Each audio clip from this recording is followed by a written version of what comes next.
Sa kalye-serye, laging naharap sa pagsubok si Pambansang Bay Alden Richards. Kaya naman, sa tulong ng isang self-defense expert, paano kaya sasagipin ni Alden si Yaya Dub sakaling malagay ito sa kapahamakan?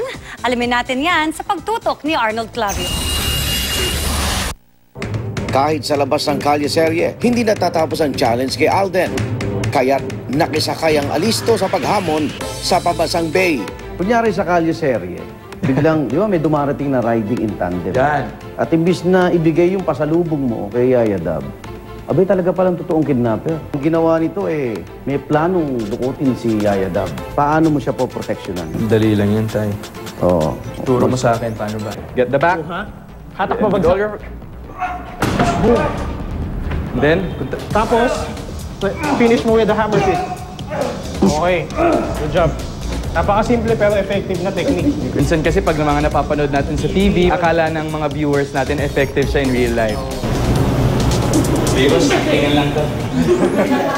Abangan ang kabuuan ng panayam ng alisto kay Alden Richards ngayong Lunes sa bago naming oras, alas 5:20 ng hapon. Ako naman Arnold Clavio, nakatutok 24 oras.